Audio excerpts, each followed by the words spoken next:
नमस्कार, मैं निकिता और आप देख रहे हैं सी न्यूज भारत। वक्त हो चुका है न्यूज बुलेटिन का, जिसमें हम जानेंगे कहां बारिश ने सारे रिकॉर्ड तोड़े। मूसलाधार बारिश से रास्ते भी बंद नजर आए। कहां आकाशीय बिजली गिरने से हुआ दर्दनाक हादसा। साथ ही जानेंगे कहां सांसद एवं विधायक ने ग्रामीणों के साथ की सभा। ऐसी तमाम खबरों पर विस्तार से करते हैं चर्चा। साहिबगंज जिले के बरहरवा प्रखंड परिसर के सभा कक्ष में 75वीं आजादी अमृत महोत्सव के अंतर्गत उद्यमिता विकास हेतु उद्यमिता पखवाड़ा से जागरूकता अभियान कार्यक्रम आयोजित किया गया। इस कार्यक्रम के मुख्य अतिथि ग्रामीण विकास मंत्री आलमगीर आलम के द्वारा दीप प्रज्वलित कर कार्यक्रम का शुभारंभ किया गया। साहिबगंज डीडीसी बरहरवा प्रखंड प्रमुख राजमहल एसडीओ 20 सूत्री अध्यक्ष एवं एक प्रतिनिधि बरकत खान एवं जैसल पीएस के गर्मी व सखी मंडल की दीदी शामिल हुई।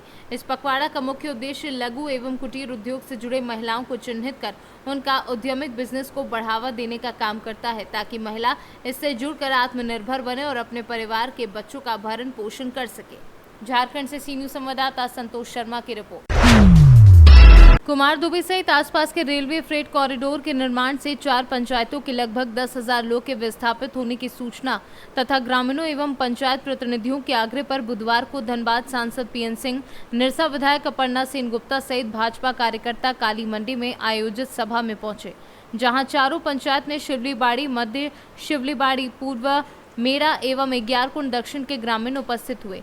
सभी ने रेलवे द्वारा दिए गए नोटिस की जानकारी देते हुए पुनर्वास की मांग की। कहा कि हम लोग विकास के बाधक नहीं हैं, परंतु जिस तरह से हम लोगों को विस्थापित किया जा रहा है उस जगह पर लगभग हम लोग 70 से 80 वर्षों से काम कर रहे हैं। अचानक रेलवे के नोटिस का दिया जाना कहीं से भी न्याय संगत नहीं है।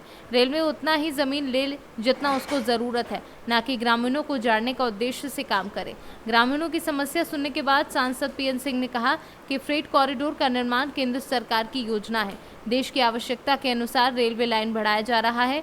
इसमें बुलेट ट्रेन जैसी योजनाएं भी शामिल हैं। दिल्ली से लेकर कोलकाता तक ये निर्माण कार्य चालू है। देखिए, आज जो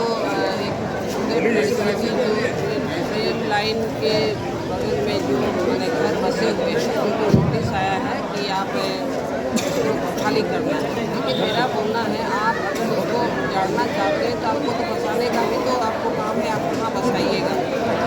और बाकी जो भी बात में सांसद महोदय जो बोले कि मतलब DRM से मिलना है, विधायक का अध्यक्षता में कमेटी हम लोग जाके मिलेंगे, तो सब ठीक है, हम लोग मिलेंगे भी। दूसरा बात है, हम लोग जिला प्रशासन से डीसी साहब से भी हम भी खुद बात करेंगे कि ये लोग का जो प्रधानमंत्री आवास हो, ज़मीन दे के ये लोग का प्रधानमंत्री आवास बनाने का काम करें और इन्हें बसाने का काम।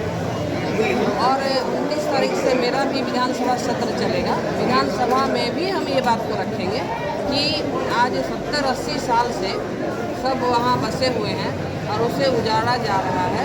हर हाल में उजड़ने नहीं देंगे, उसे बसाया जाए। और जो माननीय हमारे सांसद जी बोले कि प्रधानमंत्री आवास, इस पर भी हम विधानसभा में बात लगेंगे। सबों को प्रधानमंत्री आवास देके उन्हें बसाया करेंगे। जहाँ तक होगा अंतिम लड़ाई तक हम लोग लड़ेंगे, अंतिम लड़ाई तक हम लोग लड़ेंगे। रेलवे के बाउंड्री वाल की वजह से समस्या इस क्षेत्र में आ गई है। हजारों की संख्या में लोग भूमि जोड़ने बनाकर 60-70 साल से रेलवे लाइन के आसपास लोग बसे हुए थे। लेकिन जो अभी द्रुतगामी बहुत तेज चलने वाली ट्रेनें शुरू होने वाली, इसके लिए रेलवे अपने रेलवे लाइन से हटकर बाउंड्री वाल कर रही है, ताकि कोई जनता का जान माल की रक्षा की जा सके। लेकिन इसी बीच इन गरीबों का झुग्गी झोपड़ी भी कहीं आसियाना बच सके, उसके लिए हम लोग प्रयास करेंगे। चाहे वह रेलवे की राष्ट्रीय नीति, क्योंकि यह देश भर में यह कार्य चल रहा है, वंदे मातरम ट्रेन जो काफ़ी तेज, और इसके बाद बुलेट ट्रेन का भी है। फिर रेलवे लाइन का 2 लाइन से 4 लाइन करने की योजना भी है। तो यह गरीब का मकान भी सुरक्षित हो जाए रहे। यह पुनर्वासित हैं, चाहे प्रधानमंत्री आवास योजना के तहत राज्य सरकार के अनुदान अंतर्गत और रेलवे के DRM से माननीय विधायक अर्पण सिंह गुप्ता जी के नेतृत्व में एक प्रतिनिधिमंडल आसनसोल जाकर मिलेगा और मिलकर इस गरीबों के घर को बचाने का प्रयास करेगा। झारखंड से सी न्यूज़ संवाददाता आजाद अंसारी की रिपोर्ट।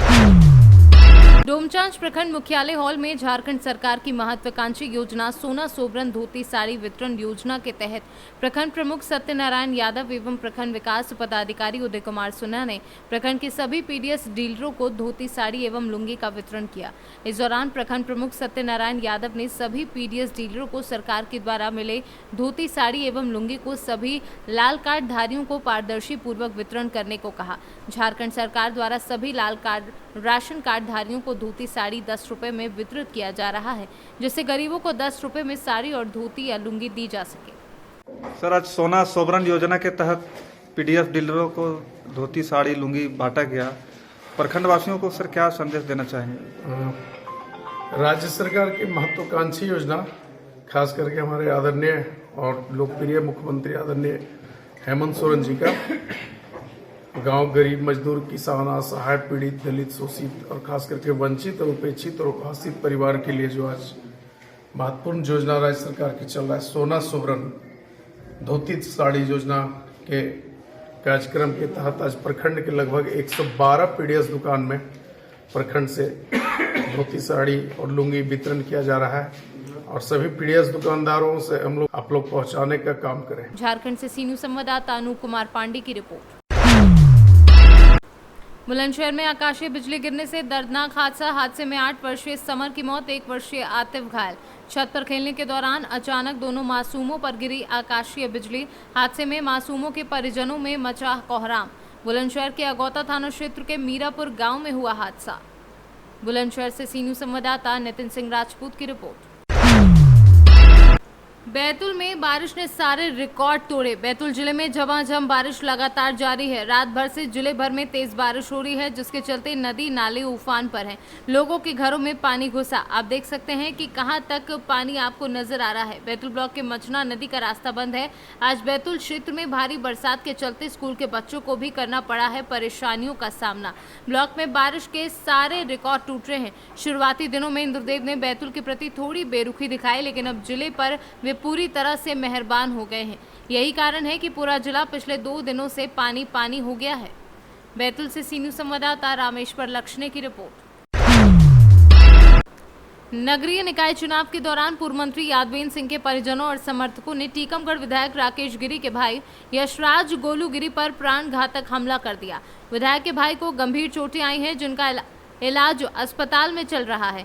मामला पुरानी टेरी वार्ड नंबर 1 के मतदान केंद्र का है, जहां यशराज गोलू गिरी को भाजपा प्रत्याशी का एजेंट बनाया गया था, जहां वह मतदान केंद्र के बाहर खड़े थे। इसी दौरान पूर्व मंत्री यादवेंद्र सिंह के पुत्र भतीजे के साथ आए समर्थकों ने गोलू के ऊपर प्राणघातक हमला कर दिया। मौके पर मौजूद टीआई प्रीति भार्गव ने बचाव किया, जिससे गोलू गिरी की जान बच गई। इस घटनाक्रम के बाद शहर का माहौल तनावपूर्ण हो गया है।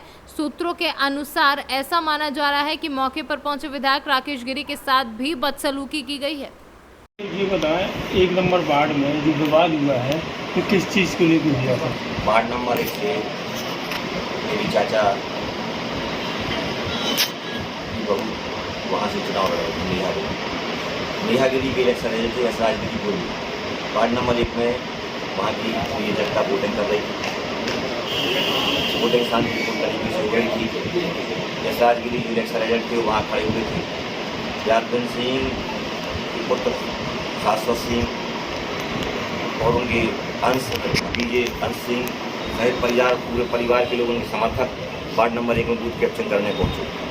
मेरे भाई ने मना किया कि भाई यहाँ शांति से मतदान होता है, तो आप यहाँ बूथ कैप्चर मत करिए। मेरे भाई की इन्होंने मारपीट की और एक जो फोटो उसमें भी देखी कि 15-20 लोग मेरे भाई के ऊपर हमला कर रहे हैं, वो भी फोटो आप सबके सामने है। तो इस प्रकार की जो घटना करना ये बहुत ही बड़ी एक अपने आप में घटना है। यदि आप जनता कि दिल नहीं जीत पा रहे तो गुंडागिरी करके आप चुनाव जीतने का प्रयास कर रहे हैं। नगर की जनता गिरी परिवार को पसंद करती है, उन्हें लग रहा है कि नेहागिरी को हम कैसे हराएं, इसलिए यादवेंद्र सिंह उनका पूरा परिजन वहाँ बूथ कैप्चन करने पहुँचा, माहौल ख़राब करने पहुँचा। इसके बाद जैसे मेरे भाई के ऊपर मारपीट की, हमला किया, उसको गंभीर चोटें आई, अस्पताल में भर्ती है, तो हम और हमारी पत्नी जैसे ही पहुँचे तो हमारे जो वहाँ लोग खड़े उनके ऊपर भी इनके द्वारा मारपीट की जा रही थी। तो मैंने दोनों पक्षों को बचाने का प्रयास किया, तो इस बीच मेरे ऊपर भी उनके द्वारा हमला कर दिया। स्वयं यादवेंद्र सिंह ने, उनके परिजनों ने हमें गाली गलौज की, मेरे साथ धक्का मुक्की की। मैं हतप्रभु इस घटना से बहुत ही निंदनीय घटना है, इंसानियत की पराकाष्ठा है। जनता को तय करना है कि कौन जीतेगा कौन हारेगा, लेकिन ये तय करने वाले कौन होते हैं दूसरे करने के माध्यम से। यह गुंडागिरी करने का जो तरीका है बहुत ही गलत है। टीकमगढ़ की जब से मैं राजनीति में आई हूँ, ना मैंने कोई अपराध किया है, ना मैं कोई गुंडा हूँ, ना मैं गुंडों को संरक्षण देता हूँ, ना मैं गुंडागिरी करता हूँ। लेकिन इनका जो यादवेंद्र सिंह का परिवार है, शुरू से जब से आज तक राजनीति कर रहे हैं, गुंडागिरी अपराध से लेकर अशोक यादव जैसे लोगों की हत्या हुई, जिनके आज तक राज नहीं खुली, कैसी कैसी घटनाएं हुई, जो जनता के सामने अब मैं सब कुछ उजागर करूंगा। लेकिन आज की जो घटना है ये बहुत ही निंदनीय है कि मेरे भाई वहाँ इलेक्शन एजेंट था, मेरी बहू वहाँ चुनाव लड़ रही है, तो आपको जाने की क्या आवश्यकता थी? लेकिन आप हमें हराना चाहते थे, आप मेरी बहू को हराना चाहते थे, इसलिए यादवेंद्र सिंह उनके परिजन पूरा बूथ कैप्चर करने गया। मेरे भाई ने उसका विरोध किया तो मेरे भाई के ऊपर हमला है, 15-20 लोग मेरे भाई को दौड़ा कर मार रहे हैं। ये तो बहुत ही गलत घटना है, मैं इसकी निंदा करता हूँ। और जब तक इसका न्याय नहीं मिलेगा, इसके संबंध में मैं प्रदेश नेतृत्व को, माननीय मुख्यमंत्री को सबको अवगत कराऊंगा। और मीडिया से भी मैं सहयोग चाहूँगा कि आप मेरी इस मामले में मदद करें। टीकमगढ़ की शांतिप्रिय जनता है, हमेशा उसको दबाकर उसका शोषण करके वोट लिया जाता है, लेकिन जब से जनता खुलकर काम कर रही है तो पुनः याद। टीकमगढ़ से सी न्यूज़ संवाददाता मनोज खरे की रिपोर्ट। जनपद मिर्जापुर अंतर्गत छत्तीसगढ़ स्थित स्वामी अड़ंगानंद आश्रम पर गुरु पूर्णिमा के अवसर पर बुधवार को लाखों की संख्या में भक्तों की भारी भीड़ स्वामी जी के दर्शन कर अपने आप को कृतार्थ किया। स्वामी अड़ंगानंद महाराज का सबसे पहले आश्रम के संतों ने पूजन किया। अर्चन पूजन के बाद स्वामी जी सत्संग हाल में अपने भक्तों को दर्शन दे रहे हैं। आश्रम पर विशाल भंडारे का आयोजन किया गया। मंगलवार से ही स्वामी अड़ंगानंद महाराज जी के भक्तों की भारी भीड़ देश विदेश से आश्रम पर पहुंच रहे हैं। प्रशासन की तरफ से सुरक्षा के पुख्ता इंतजाम किए गए हैं। गुरु पूर्णिमा पर देश विदेश से महाराज के लाखों भक्तों के पहुंचने की संभावना के मद्देनजर प्रशासन पहले से ही चाक चौबंद व्यवस्था में लगा था। एक हफ्ते पहले जिलाधिकारी प्रवीण कुमार लक्षकार छत्तीसगढ़ आश्रम पहुंचकर महाराज के दर्शन करने के उपरांत वहां की व्यवस्थाओं के बारे में जानकारी हासिल की तथा अधिकारियों को दिशा निर्देश देते हुए गुरु पूर्णिमा के अवसर पर हर संभव व्यवस्था सुदृढ़ रखने का दिशा निर्देश दिया। मिर्जापुर से सी न्यूज़ संवाददाता गौरव श्रीवास्तव की रिपोर्ट। मामला गोवर्धन थाने के अंतर्गत जतिपुरा मार्ग स्थित जापानी धर्मशाला के सामने का है, जहां एक व्यक्ति जिसका नाम लालता दास बताया जा रहा है, उसकी मौत अज्ञात कारणों के चलते हो गई, जिसकी सूचना परिक्रमा मार्ग में ड्यूटी दे रहे एम्बुलेंस को दी गई। एम्बुलेंस की सहायता से उसको सामुदायिक स्वास्थ्य केंद्र गोवर्धन लाया गया, जहां चिकित्सकों की जांच के पश्चात उसे मृत साबित कर दिया गया। काफी देर पूछताछ के बाद पता चला कि ये व्यक्ति हाथरस के पास का रहने वाला है, जिसकी सूचना उसके परिजनों को दी गई। काफी देर इंतजार के बाद परिजन हॉस्पिटल पहुंचे, जहां उसकी सना लालता दास के नाम से हुई व्यक्ति मौजूदा यहाँ व्यक्ति नौकरी किया करता था। ये परिक्रमा देने के लिए गोवर्धन आया था और इसके बाद अज्ञात कारणों के चलते इसकी मौत हो गई। राहुल पाठक। जैसा कि एक परिक्रमा मार्ग में एक डेड बॉडी मिली है, क्या कहना चाहेंगे इसके बारे में? कौन है ये आदमी? सर ये हमारे यहाँ काम करते थे, हमारा काम नगला हो गया, थाना चंपा हाथरस। ये सर कल गांव से गोवर्धन की परिक्रमा देने आए थे, तो आज 11-12 बजे करीब फोन पहुंचा हमारे को, इनका एक्सीडेंट हो गया। और वहाँ से आए तो यहाँ आके देखा कि ये मृत है। तो ये क्या आपके यहाँ काम कितने साल किया था? सर ये हमारे यहाँ कम से कम 14-15 साल थे हमारे यहाँ सर। क्या इनकी कोई तबीयत वगैरह खराब थी? ना, कुछ नहीं सर, बिल्कुल फिट थे, कल भी ठीक थे। और परिक्रमा के क्या क्या आए थे? कहते आए। मथुरा से सी न्यूज़ संवाददाता विष्णु शर्मा की रिपोर्ट। कामा कस्बे की अब्बास कॉलोनी के पास जंगलों से आज एक युवक अचेत अवस्था में पड़ा हुआ मिला, जिसके मुंह से झाग निकल रहा था। गर्मी के मौसम में तेज धूप में अचेत अवस्था में पड़े युवक को देख लोग आश्चर्यचकित रह गए। वहीं मौके पर युवक अचेत अवस्था में होने के कारण युवक की पहचान नहीं हो सकी है। पुलिस मामले की जांच में जुटी है। भरतपुर से सी न्यूज़ संवाददाता अमित यादव की रिपोर्ट। शाहपुर नगर में बना नवनिर्मित सामुदायिक स्वास्थ्य केंद्र का भवन के निर्माण की पोल पहली बारिश में ही खुल गई। यहां भवन में कई कमरों में पानी टपकने लग गया है, दीवारों में दरारें आ गई हैं। इससे बिल्डिंग बनाने वाले पीआईयू विभाग के अफसरों पर सवाल उठने लगे हैं। करोड़ों की लागत से बनी अस्पताल बिल्डिंग टपकने लगी है। इस भवन की लागत 4 करोड़ 80 लाख रुपए थी। यहाँ लगातार हो रही बारिश से नए भवन में बने कमरों की छत टपकने लग गई है। कमरों में पानी फैल गया है। अस्पताल के कमरों में लगाई गई खिड़कियां तक पूरी तरह बंद नहीं हो रही हैं। अस्पताल के बाहर बनाई गई नाली टूटकर धंस गई है। नगर में बना स्वास्थ्य केंद्र पहली बारिश में ही पोल खोलता नजर आ रहा है। बैतूल से सी न्यूज़ संवाददाता शैलेंद्र गुप्ता की रिपोर्ट। फिलहाल के लिए इस न्यूज बुलेटिन में बस इतना ही। देश और दुनिया की तमाम खबरों के लिए देखते रहिए सी न्यूज़ भारत।